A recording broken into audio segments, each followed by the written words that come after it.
Assalamualaikum warahmatullahi wabarakatuh, Pak Jimmy. Waalaikumsalam warahmatullahi wabarakatuh. Gimana Pak kabarnya hari ini? Alhamdulillah sehat. Ya, senang sekali Pak. Saya hari ini bisa diberi kesempatan, Bapak bisa meluangkan waktu Bapak untuk saya wawancarai Pak. Saya perkenalan diri terlebih dahulu Pak. Saya ini Herlinda Ratna Oktaviani, calon guru penggerak angkatan 10 dari Waikanan. Di sini saya akan melengkapi tugas saya Pak, demonstrasi kontekstual, di mana saya akan melakukan wawancara terkait dengan pemimpin pembelajaran yang ada di sekitar saya, terutama kepala sekolah Pak. Nah, pada saat ini saya ingin mewawancari Pak Jenny selaku Kepala UPT SD 02 Bengkulu Pak ya.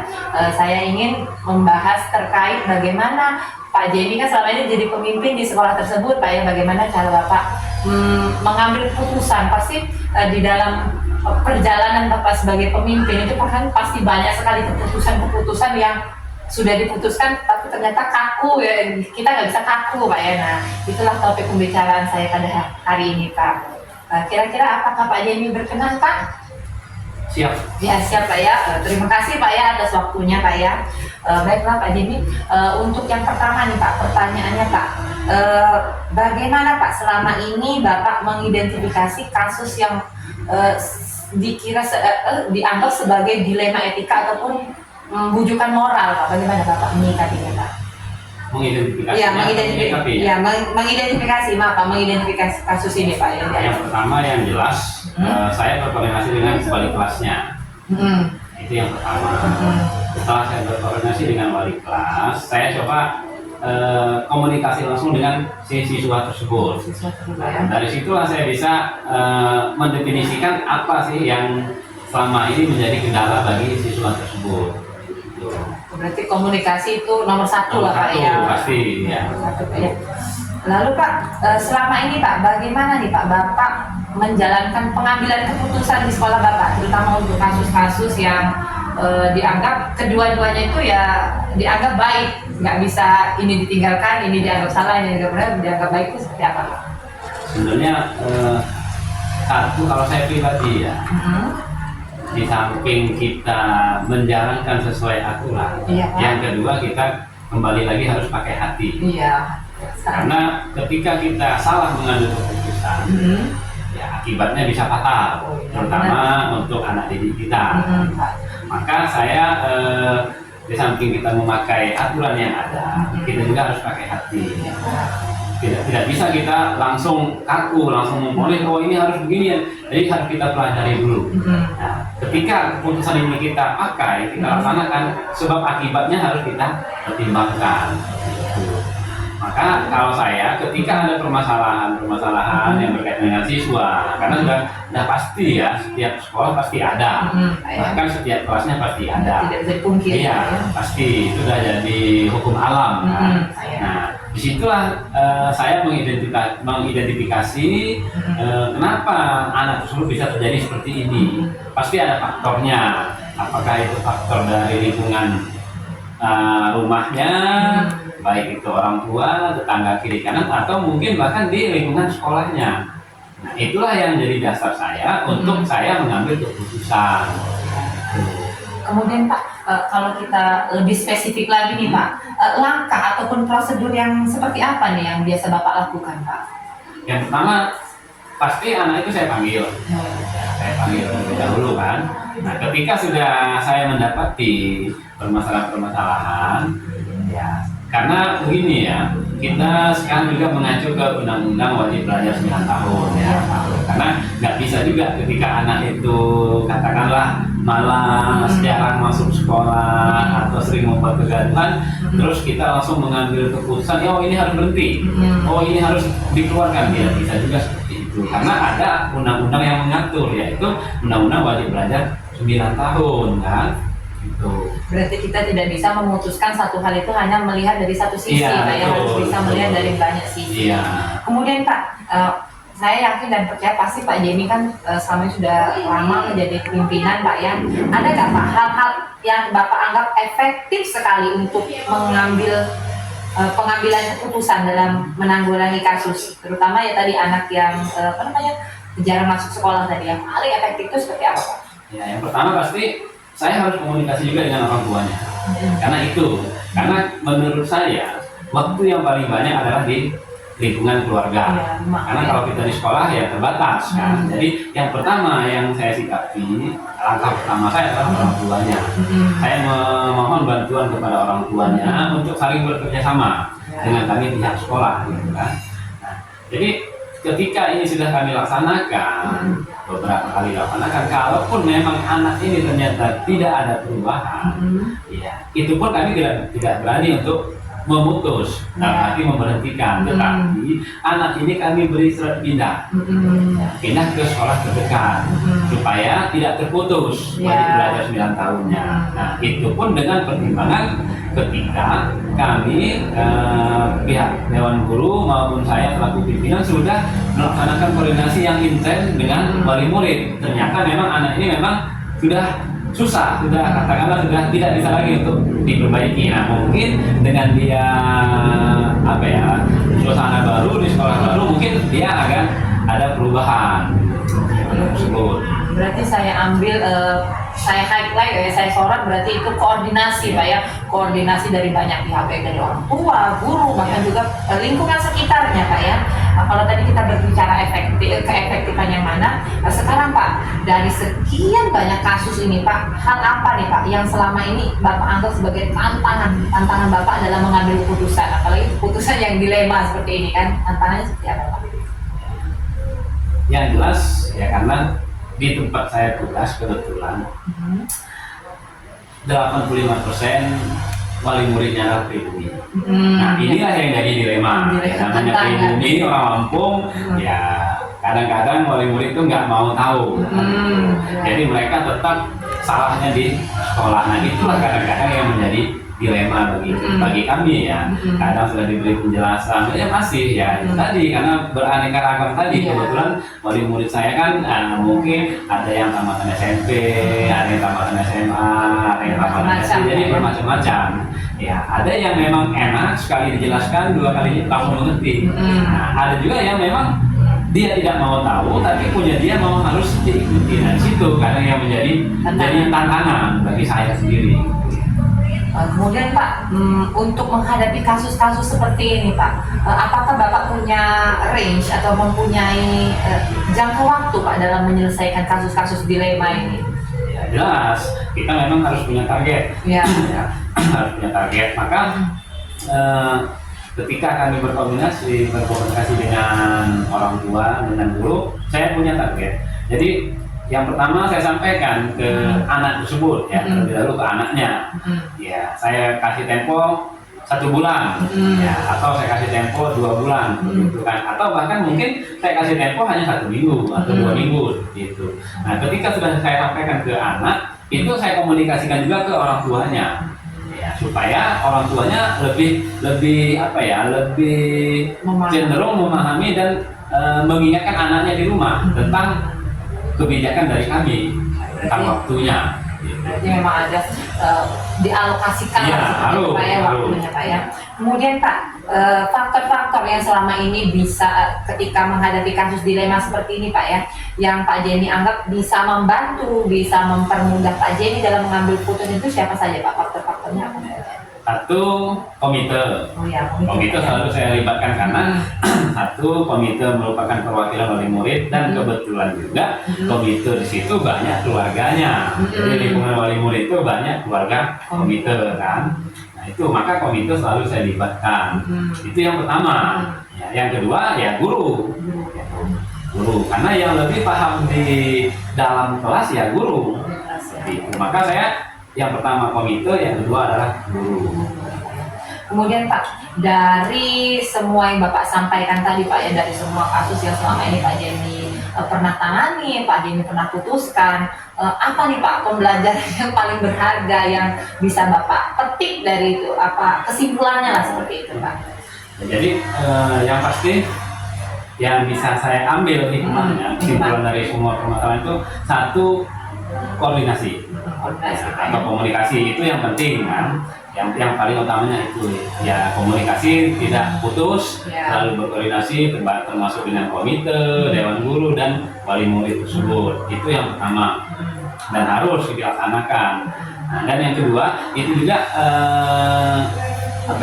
menjadi tolak ukur bagi diri saya juga, ya tolak ukur bagi diri saya sendiri ketika saya berada di pimpinan, apa saja yang harus saya lakukan gitu untuk menyelesaikan permasalahan-permasalahan yang ada di sekolah saya gitu. Berarti saya tarik lagi Pak ya, saya sorot lagi, berarti pentingnya sebuah koordinasi, pentingnya sebuah kolaborasi dalam kita memutuskan banyak hal Pak ya. Pasti yang permasalahan-permasalahan dilema etika ini banyak sekali terjadi di lingkungan kita Pak ya. Jadi pentingnya peran yang namanya kolaborasi dan koordinasi tersebut Pak ya. Karena ya itu tadi, menurut saya sudah pas, mungkin belum tentu menurut teman yang lain, belum tentu menurut guru pas atau komite kan. Makanya ya yang paling utama itu tadi komunikasi kan, komunikasi dengan sesama mitra kita kan komite ini, komite merupakan mitra sekolah kerja kita. Jadi memang itu tadi Pak ya, koordinasi lah yang penting dari segala pengambilan keputusan ini, karena sejatinya kan memang tidak ada Pak ya keputusan yang bisa menyenangkan semua orang ya, pasti ada yang merasa dirugikan, tapi ya kita sebagai pimpinan kita memang harus mengambil keputusan itu memang menyenangkan lah, berharap itu memang bermanfaat untuk semuanya Pak ya, meskipun memang terkadang menyakitkan. Iya. Ya, kalau seperti itu, terima kasih Pak Jemi atas waktunya. Saya senang sekali bisa mewawancarai Pak Jemi. Pada kesempatan kali ini saya sudah banyak sekali menerima pengalaman-pengalaman yang Pak Jemi berikan kepada saya. Semoga ini menjadi ilmu baru bagi saya dan saya bisa menerapkan di kedepannya. Terima kasih sekali Pak Jemi. Selamat melanjutkan aktivitas ya Pak Jemi ya. Terima kasih.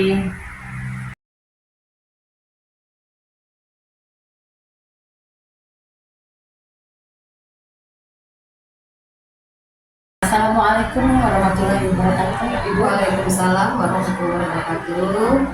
Selamat siang Ibu. Selamat siang. Sebelumnya terima kasih Ibu sudah meluangkan waktunya. Saya Herlinda dari Pendidikan Guru Penggerak Angkatan 10 Ibu. Di sini saya akan melengkapi tugas demonstrasi kontekstual saya, yaitu terkait wawancara dengan pemimpin pembelajaran. Nah, di sini saya ingin mewawancarai Ibu selaku pimpinan di UPTSD 01 yaitu Badung Labuhan ya Bu ya, ingin berbagi pengalaman terkait bagaimana cara Ibu mengambil keputusan selama ini. Apakah Ibu bersedia Bu? Bersedia? Ya, alhamdulillah Mampu ya. Ya, nanti kalau memang Ibu ada pertanyaan yang mungkin tidak berkenan menjawab, tidak mengapa ya Bu ya. Berarti bersedia ya Bu ya? Sedia. Nah, terima kasih Bu ya.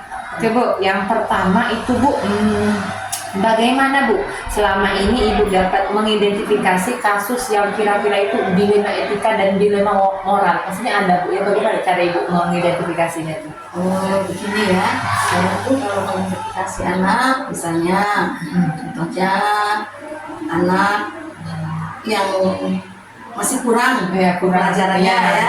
Dan kemudian misalnya dia fokus sama gurunya tidak naik kelas ya. Jadi ya saya punya inisiatif karena sekarang kan seharusnya tidak boleh yang tidak naik kelas.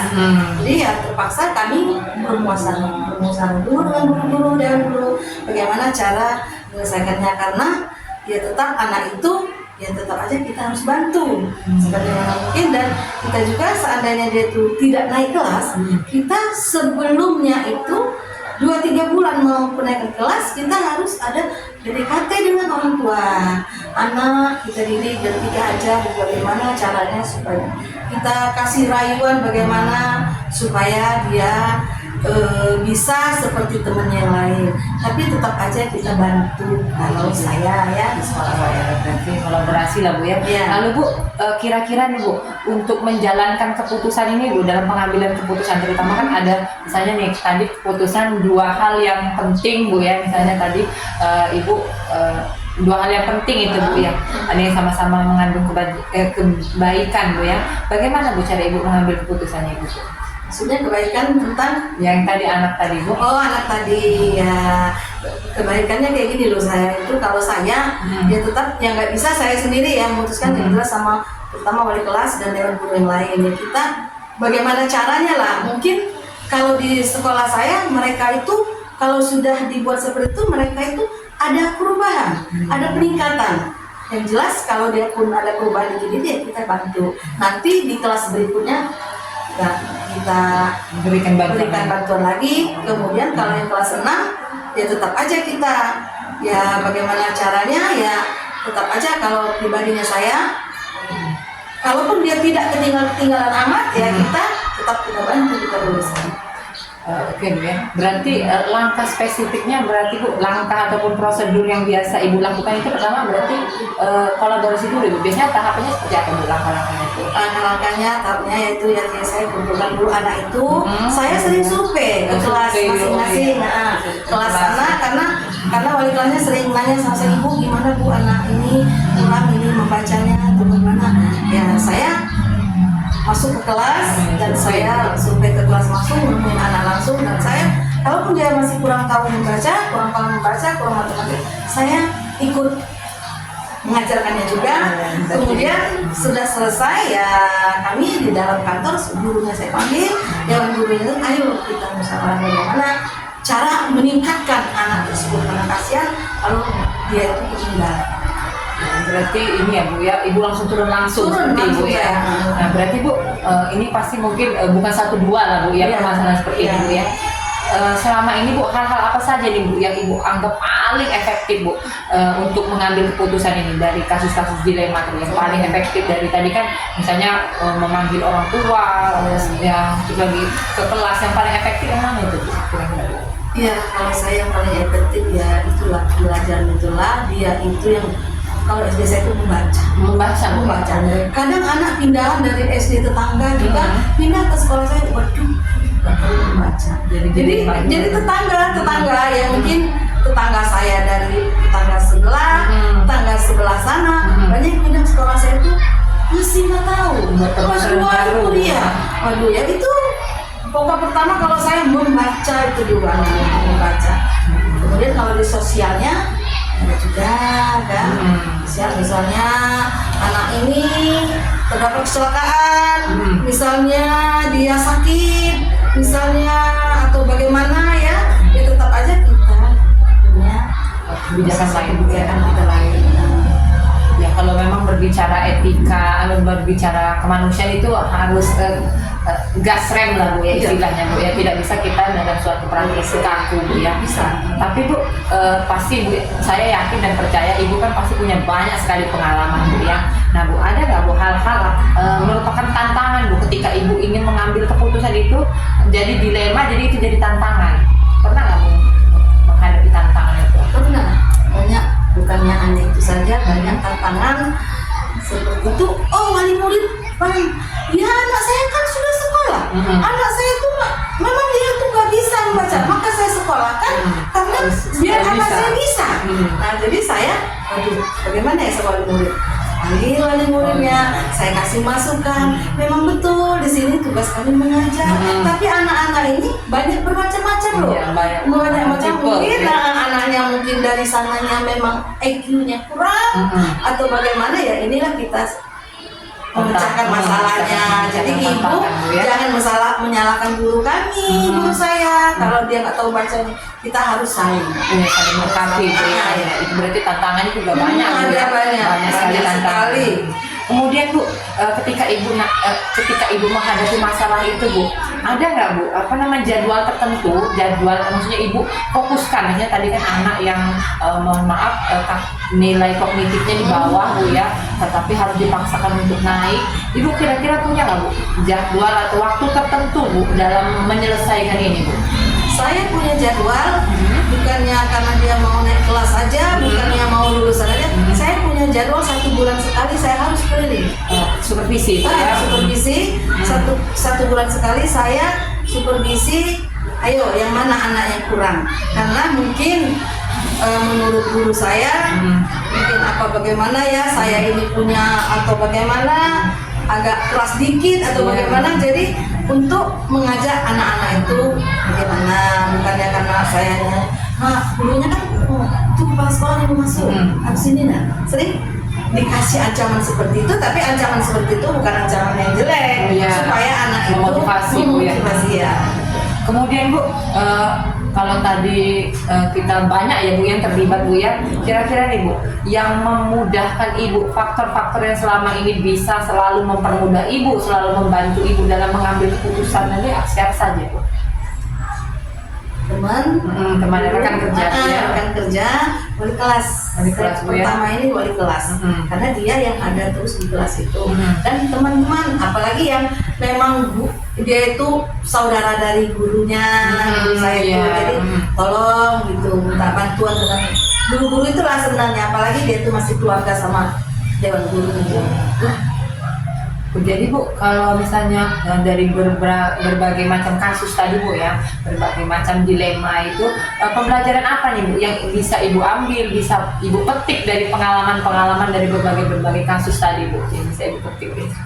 Pelajarannya saya khususnya pertama bahasa Indonesia dan agama itu nyangkut ke sosialnya, ke pribadinya, agama. Kemudian bahasa Indonesia ini lah. Sama kalau dulu kan kita punya pendidikan moral Pancasila, tapi kayaknya sekarang sudah mau ada lagi ya.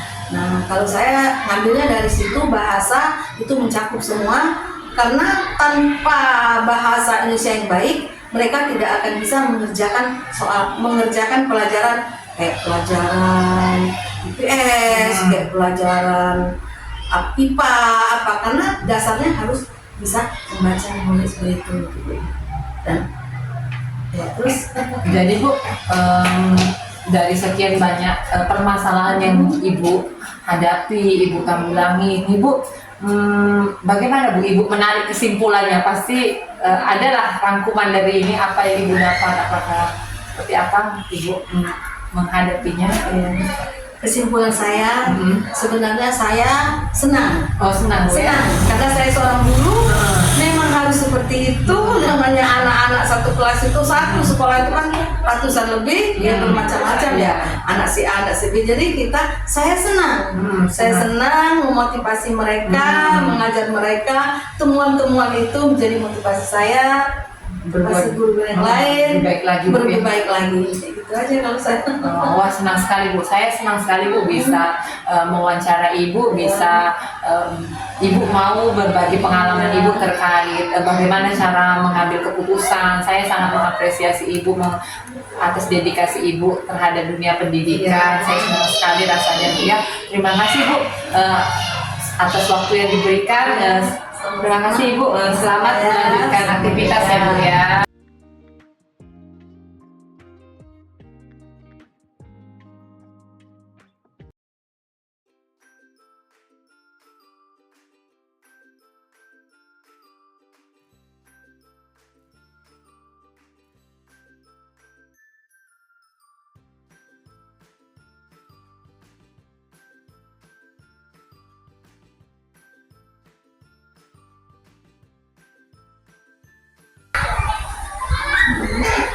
Assalamualaikum Bu Erna. Waalaikumsalam Bu Linda. Selamat siang Bu Erna. Selamat siang. Perkenalan terlebih dahulu Bu ya, saya Herlinda, calon guru penggerak angkatan 10 dari Kabupaten Baikanan. Ya. Pada siang hari ini saya akan melengkapi tugas saya, yaitu demonstrasi kontekstual, di mana saya akan melakukan pembicaraan dengan pimpinan yang ada di sekitar saya, terutama dengan pimpinan di mana instansi saya mengajar tersebut. Apakah Bu Erna bersedia meluangkan waktunya Bu Erna? Insya Allah siap. Ya, terima kasih sebelumnya Bu Erna atas waktu yang diberikan. Kita berbincang sedikit Bu Erna ya. Bagaimana nih Bu Erna? Selama ini kan Ibu sebagai pimpinan di sekolah ini, pasti saya yakin dan percaya Ibu pasti mempunyai kasus-kasus ataupun permasalahan yang sepertinya tuh semuanya benar ya, seperti dilema seperti itu Bu ya. Bagaimana nih Bu, Ibu mengidentifikasi kasus berupa dilema etika ataupun bujukan moral yang terjadi di lingkungan sekolah Bu Erna? Baiklah Bunda, akan saya jawab semaksimal mungkin sesuai dengan keadaan sekolah kita. Saya sebagai kepala sekolah di SD Kusuma Bengkulu Tengah ini tentunya banyak sekali dilema-dilema yang kita hadapi, kasus-kasus yang kita hadapi. Sedangkan kita tahu bahwa di sekolahan tersebut ada peraturan-peraturan tertentu. Namun kita tidak bisa menerapkan peraturan tersebut secara 100% karena melihat keadaan di sekolahan kita. Nah, jadi walaupun di sekolahan tersebut kita mengetahui ada peraturan-peraturan tertentu yang harus kita jalankan, namun kita masih tetap ada istilahnya rasa kemanusiaan terhadap teman-teman sejawat kita. Begitu Bu. Baiklah, berarti dari pembicaraan Ibu tadi di sekolah ini memang sudah ada peraturan yang sangat bagus Bu ya. Tapi untuk nanti pelaksanaannya kita melihat lagi, apalagi ada kasus-kasus yang memang berbenturan dengan nilai-nilai kemanusiaan gitu. Atau juga berbenturan dengan moral ataupun etika yang berlaku Bu ya, seperti itu. Iya. Kemudian Bu, pertanyaan berikutnya nih Bu, bagaimana nih Ibu menjalankan keputusan di sekolah Ibu, terutama misalnya ada kasus yang dua-duanya itu sama baiknya. Iya. Bagaimana nih Ibu menyikapinya Bu, menjalankannya atau menyikapinya? Baik Bu Linda. Yang pertama saya akan mengadakan musyawarah dengan teman-teman sejawat saya mengenai apa yang akan kita pecahkan permasalahan tersebut. Terus yang kedua, seperti yang setelah saya sampaikan tadi, bahwa di sekolahan itu ada peraturan-peraturan tersendiri, namun tidak bisa kita jalankan 100%. Dikarenakan apa? Perlu diketahui bahwa di sekolahan kita ini banyak sekali guru-guru honor. Guru-guru honor, bahkan guru kelasnya saja hanya diampu oleh 2 orang guru negeri, sedangkan yang lain-lainnya itu diampu oleh guru honor. Perlu kita ketahui bahwa guru honor itu tidak semaksimal mungkin seperti penghasilannya dengan guru negeri kan. Apalagi kita merasakan, lagi kan kita sebagai guru negeri sudah mempunyai hasil yang agak lumayan, kita belum tentu bisa menjalankan seperti itu. Contohnya, di sini guru-guru saya, terutama yang honor, ini mempunyai dilema, yaitu mereka yang mempunyai anak bayi, yang mempunyai anak di bawah 5 tahun, itu terpaksa mereka bawa ke sekolah. Nah, contohnya seperti itu kasus-kasus kita yang ada di sekolah ini. Sepertinya kompleks ya Bu ya. Iya. Ada berarti Ibu sebagai pimpinan di SD Bengkulu Tengah ini sering sekali menemui kasus-kasus dilema seperti itu Bu ya. Iya. Kemudian Bu, kalau kita lebih spesifik lagi Bu, dalam Ibu menangani kasus tersebut Bu, langkah efektif yang seperti apa ini yang sudah Bu Erna lakukan untuk mengambil keputusan, terutama ya masalah dilema etika tadi Bu? Oke, terima kasih. Yang pertama, sepastinya saya akan mengadakan suatu musyawarah terhadap guru-guru, bagaimana caranya supaya walaupun ada di antara kami, rekan-rekan kami yang membawa anaknya umpama ke sekolah, terus ada yang istilahnya ikut ngomong juga, namun kami tetap berdiri di peraturan. Contohnya, walaupun guru-guru saya ada yang membawa anak ke sekolah, tapi sudah saya sampaikan kepada mereka bahwa kita ini sebagai guru, enggak itu guru negeri, enggak itu guru honor. Kalau namanya yang sudah menjadi guru, kita harus menjalankan tugas kita sebagai guru. Jadi untuk guru-guru yang mempunyai anak, tetap saya persilahkan bawa anaknya ke sekolahan. Karena apa? Apalagi kita menyadari kan, guru-guru tersebut sangat menolong sekali di sekolahan. Umpama tidak ada guru honor, berjalankah di sekolah tersebut hanya 2 guru negeri saja yang menjadi guru kelasnya. Jadi walaupun sedemikian rupa mereka tetap berjalan dengan syarat guru tersebut harus menepati waktu juga, harus menggunakan, menjalankan disiplin juga peraturan, walaupun disiplin yang mereka jalankan tidak semestinya 100%. Begitu Bu. Berarti saya highlight dulu ya, saya sorot di sini pentingnya koordinasi terlebih dahulu Iya, Bu ya, pentingnya benar. koordinasi antara Ibu dan juga mitra kerja Ibu ya. Iya. Lalu Ibu, kalau tadi kita berbicara tentang hal efektif Bu ya, pastinya ada tantangan dalam setiap pengambilan kasus Bu ya, pengambilan keputusan Bu ya. Hal apa nih Bu yang selama ini merupakan tantangan Ibu dalam pengambilan keputusan? Baik Bu Linda, akan saya jawab. Masalah tantangan-tantangan yang ada di sekolahan kita ini ya yang jelas banyak sekali. Nah, contohnya kita kan mengetahui bahwa di sekolahan kita ini ada peraturan untuk kita menjalankan tugas sebagai guru itu memang tidak diperbolehkan untuk membawa anak. Namun di samping peraturan tersebut kita harus mempunyai rasa kemanusiaan juga. Nah, contohnya rasa kemanusiaan. Kalaupun mereka sebagai guru-guru honor saya stop dan saya tidak perbolehkan untuk mengajar, pendidikan juga akan terkendala akhirnya. Nah, itu masalah yang utama. Nah, setelah itu masalah tantangan. Ini sudah jelas banyak sekali tantangan. Contohnya, dikarenakan kendala guru-guru honor ini banyak yang membawa anak ke sekolah, otomatis tersita waktunya. Nah, apalagi pada waktu anaknya rewel, pada waktu anaknya ada kendala sakit dan segala macam. Nah, terus untuk masyarakat, di masyarakat juga pasti mempunyai pandangan, loh kok malah guru jadi guru mendidik anak malah bawa-bawa anak. Nah, itu salah satu kendala bagi kami di sekolah. Berarti di sini Ibu, walaupun Ibu sudah punya peraturan, artinya nilai kemanusiaan tetap harus diterapkan Bu. Tetap. Ya, artinya kita harus gas rem gitu lah Bu ya. Iya. Tegas ketika memang menentukan peraturan, tapi kita harus rem juga ketika memang berkaitan dengan nilai kemanusiaan Bu ya. Oke Bu, selanjutnya Bu, untuk menangani kasus-kasus ini tadi Bu, ada nggak Bu Erna memberikan jadwal khusus agar kasus ini terselesaikan? Waktu khusus seperti itu, misalnya waktu penyelesaian kasus ini berapa lama kira-kira? Ya.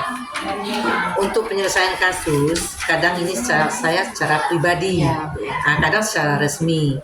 Secara pribadinya saya datangin guru tersebut, baik itu saya masukkan, saya panggil ke kantor secara pribadi, ataupun saya datangin ke rumah. Yang menyatakan kalaupun memang pada waktu yang saya pandang, yang saya lihat mereka agak teledor dalam menjalankan tugas, ya saya nasihati, saya beri masukan, karena kita ini sudah jadi guru, kita ini sebagai pengajar, kita ini mendidik anak, yang kita hadapi adalah orang hidup bukan benda mati, sehingga kita harus menyesuaikan dengan peraturan-peraturan yang ada. Berarti penting sekali yang namanya koordinasi Bu Erna Iya. ya. Kemudian Bu Erna, selama ini dalam pengambilan keputusan tersebut Bu Erna, adakah faktor yang mempermudah Bu Erna ataupun membantu Bu Erna dalam pengambilan keputusan ini Bu? Iya, alhamdulillah Bu Linda, selama ini ya kita menjalankan tugas ya. Yang saya pandang selama ini, walaupun guru-guru itu mempunyai anak, walaupun guru-guru itu juga sampingannya mengasuh, tapi alhamdulillah lancar, tidak ada kendala apa-apa di sekolah. Yang mengajar ya tetap mengajar, jadwalnya tetap digunakan, disiplinnya juga ya tetap digunakan, seperti itu. Berarti saya simpulkan di sini pentingnya kerjasama yang baik Bu ya, kolaborasi, kerjasama yang baik. Ibu sebagai pimpinan selalu mengingatkan dan rekan guru juga selalu mawas diri. Benar. Oke Bu, terakhir nih Bu, pertanyaan dari saya Bu, pembelajaran apa nih yang bisa Ibu Erna ambil, bisa Ibu Erna petik dari kasus-kasus dilema etika yang terjadi selama Ibu memimpin ini? Ya, pembelajaran yang bisa saya ambil, ya alhamdulillah, walaupun kita banyak kendala, walaupun dipandang itu kurang benar, namun ya alhamdulillah bisa berjalan dengan lancar.